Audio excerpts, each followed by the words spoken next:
और Epstein file का मामला अब बढ़ रहा है। उसके जो तमाम लोगों के कुकर्म उसमें सामने आए हैं।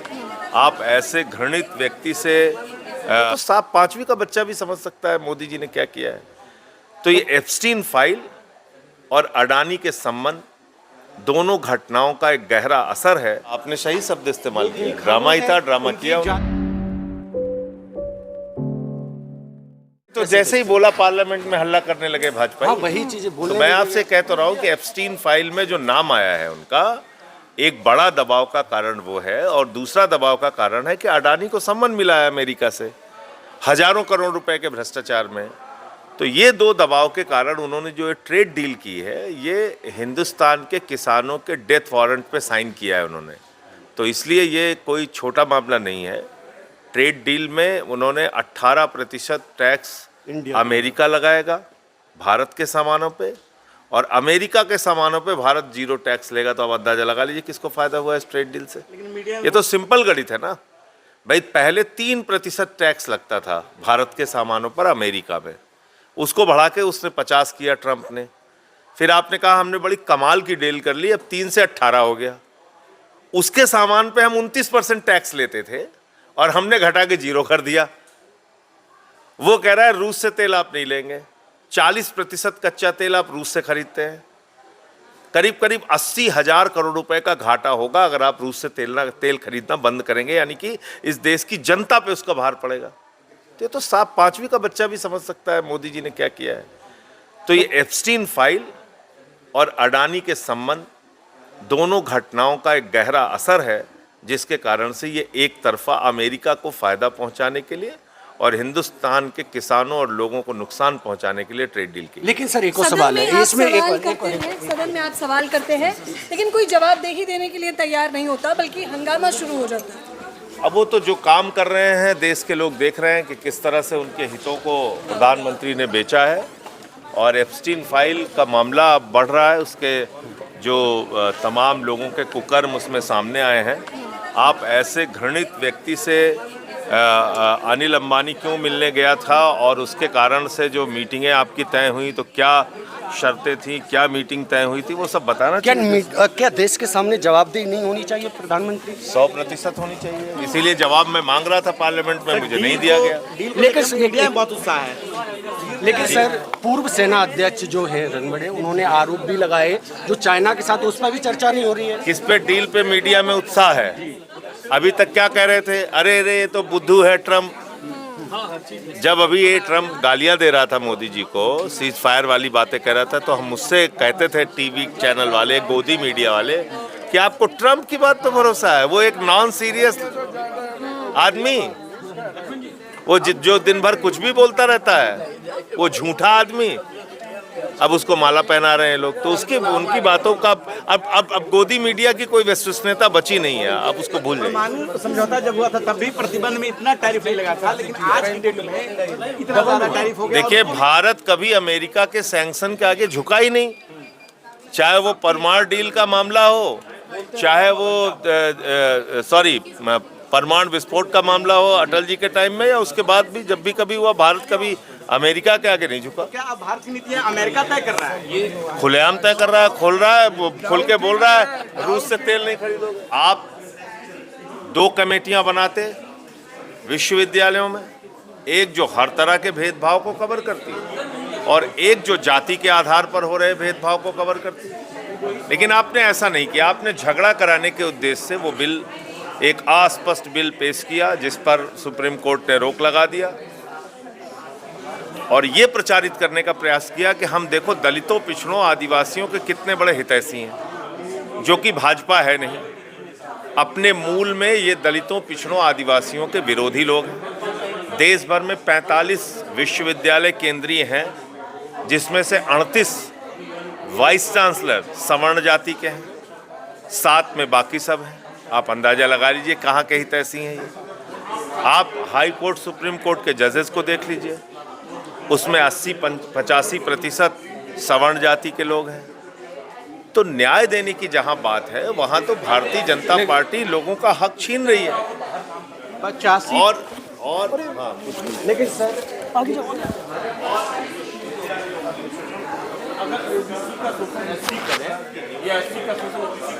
80 से 90% पोस्ट खाली पड़ी हुई है दलित, पिछड़ा और आदिवासियों की।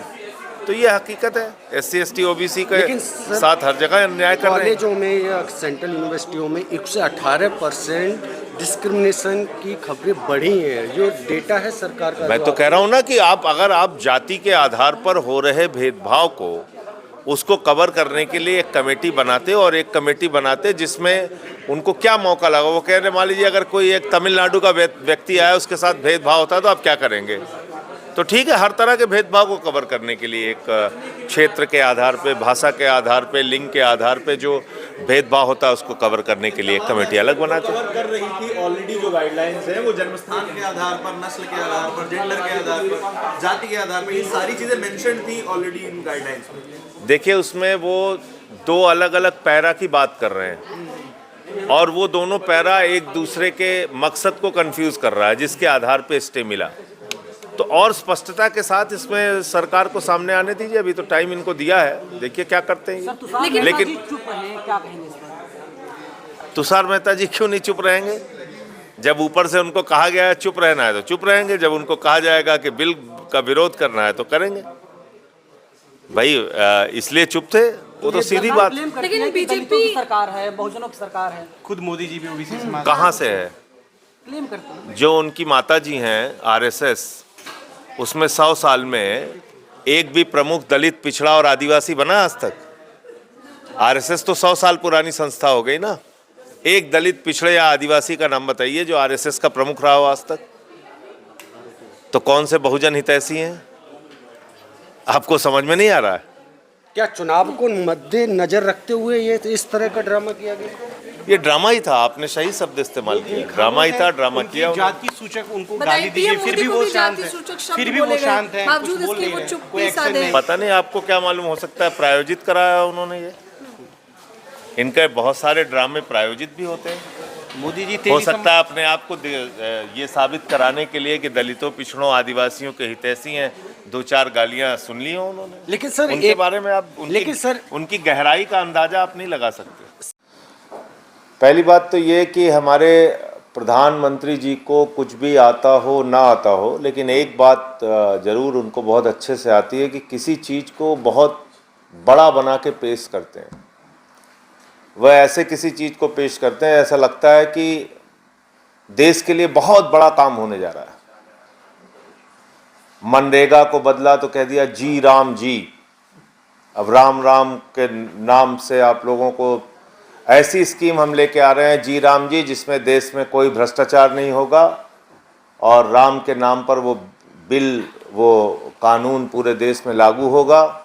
40% राज्य के लोग कहाँ से उसमें मजदूरी देंगे कुछ पता नहीं, उनके पास पैसा है नहीं है, बस जी राम जी हो गया bill. Khelo India, make in India, digital India, तमाम तरीके का बड़ा बड़ा नाम लेके आपके सामने आते हैं। अब ये विकसित भारत शिक्षा अधिष्ठान बिल, जो अभी हमारे साउथ के मित्र ठीक से पढ़ भी नहीं पा रहे थे, उनको दिक्कत होती है इस तरह के बिल ये लोग नाम रखते हैं लंबा चौड़ा, कोई पढ़ ही नहीं पाता। सवाल ये है कि आप शिक्षित भारत कैसे बनाना चाहते हैं और विकसित भारत कैसे बनाना चाहते हैं।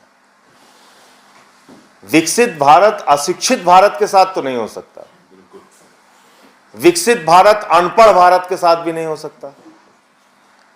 लेकिन विकसित भारत तब बना रहे हैं मोदी जी जब वो शिक्षा के ऊपर 2.5% बजट का हिस्सा खर्च कर रहे हैं। ये उनकी प्राथमिकता है। वो विकसित भारत बनाना चाहते हैं, लेकिन स्वास्थ्य का बजट 2% रखते हैं, 2%।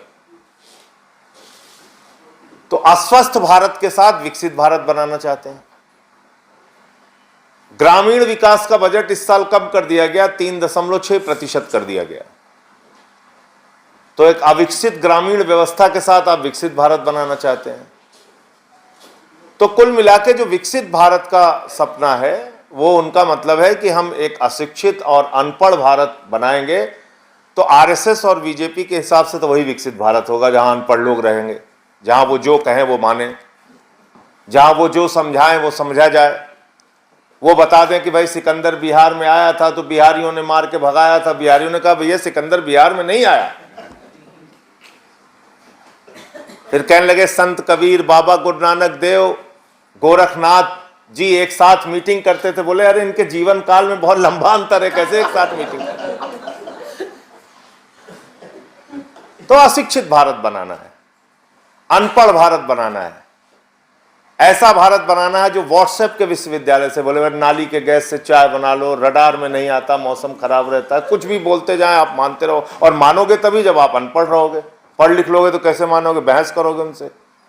बहस करने वाला समाज ना मोदी जी को चाहिए, ना आरएसएस को चाहिए, ना बीजेपी को चाहिए। और इसको बनाना भी कब है? 47 तक बनाना है विकसित भारत। हमने तो कल बोला कि हमने कहा इसको 2047 क्यों रखे हो, 3047 रखिए, 1000 साल के बाद कोई पूछेगा ही नहीं।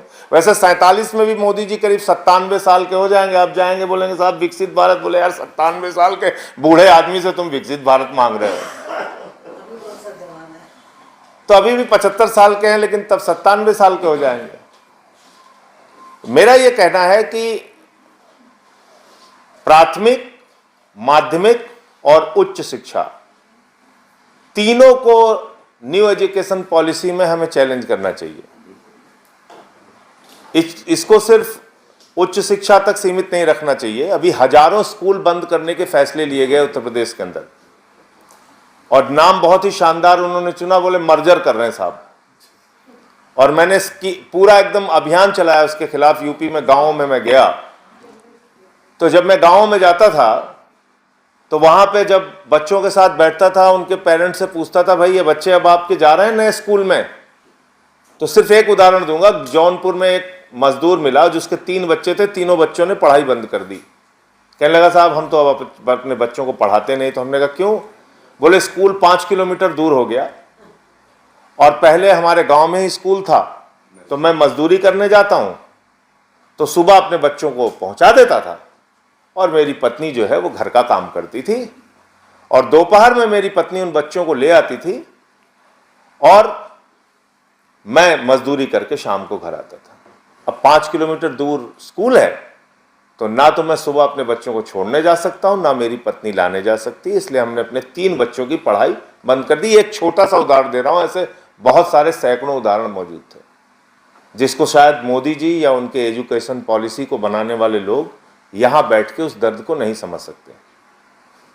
तो मैं तो सिर्फ इतना कहना चाहता हूं कि इसमें सबको अपने, अब जैसे इन्होंने टेट का कह दिया कि एग्जाम देना पड़ेगा टीचर्स को, इसको लेकर बहुत असंतोष है। वो कह रहे हैं साहब अब हम 50 साल की उम्र में जा रहे हैं एग्जाम देने, बेटा साथ में एग्जाम देने जा रहा है, बेटा भी जा रहा है एग्जाम देने, बाप भी जा रहा है एग्जाम देने, बोले टेट पास करना पड़ेगा। तो इतने तरह से आपकी शिक्षा व्यवस्था को खत्म करने का, रोज नए नए पाठ्यक्रम शामिल करके उसको बर्बाद करने का ये जो पूरा अभियान इन्होंने चला रखा है, इसमें पूरी तरीके से आम आदमी पार्टी की तरफ से हम लोग आपके साथ हैं। और जहां भी आप ज़रूरत समझेंगे, सड़क पे लड़ना हो, सदन में लड़ना हो, जो भी करना हो, हम आपके साथ इस मुद्दे पे खड़े रहेंगे। मैं इतना ही विश्वास दिलाना चाहता हूं। बाकी इसमें जो और डिटेल्स हैं इसकी, उसको पूरा पढ़ के और आगे जो भी इसमें करना होगा, जो भी आपका अभियान होगा, उसमें आपके साथ रहूँगा। धन्यवाद। खबरों में बने रहने के लिए फोरम 4 को सब्सक्राइब करें और नोटिफिकेशन पाने के लिए बेल आइकन दबाएं।